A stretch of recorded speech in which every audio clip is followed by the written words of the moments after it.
Depuis quelques jours, l'ancienne légende du Real Madrid est dans la sauce. Roberto Carlos n'a plus vraiment de toit tranquille pour se poser. Vu la galère dans laquelle il préfère retourner vivre dans son club de cœur. Le Brésilien a carrément posé ses valises au centre d'entraînement, à Valdebebas. Bon, il est en pleine procédure de divorce avec sa femme Mariana Lucon, qu'il avait épousée en 2009. Le divorce, c'est pas juste une histoire de séparation sentimentale. Non, là on parle aussi d'une vraie guerre autour d'une fortune estimée à 160 millions d'euros. Oui, t'as bien entendu. Et dans le lot, il y a des biens immobiliers qui compliquent encore plus les choses. Par exemple, il y a une de ces baraques où vivent ses beaux-parents, pendant que son épouse, elle, est toujours au domicile conjugal. Pas évident pour Roberto de trouver un endroit où poser ses crampons tranquilles. Du coup, Valdebebas, c'est devenu son plan B temporaire. Avec Mariana, ils ont 2 petites filles, Manuela, née en 2010, et une autre Mariana, qui a vu le jour en 2017. Mais attends, c'est pas tout. Roberto Carlos, c'est aussi le papa de 11 enfants. Ouais, 11! Et attention, pas avec une seule femme.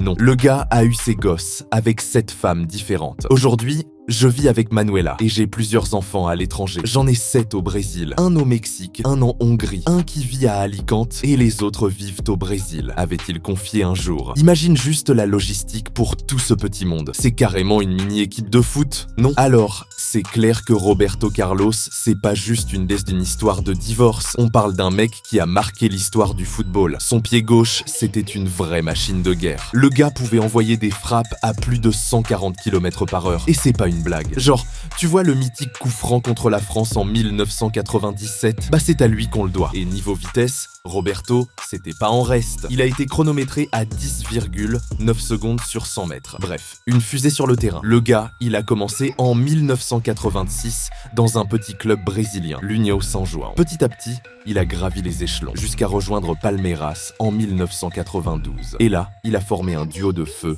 avec Rivaldo. Puis, c'est le grand saut, direction l'Europe et le Real Madrid en 1996. Avec les Mérengues, il a tout gagné. Champions League, Liga, tout. Il a même joué plus de matchs que n'importe quel autre joueur étranger sous ce maillot blanc mythique. En 2007, il a dit au revoir au Real. C'était son dernier gros chapitre en Europe. Mais même après sa carrière, il est resté dans le cœur des fans. Aujourd'hui, malgré ses galères perso, Roberto Carlos reste une icône. Une vraie. Mais bon, entre ses soucis familiaux et ce divorce qui part en vrille, on peut dire que la vie d'après foot, c'est pas toujours tout rose.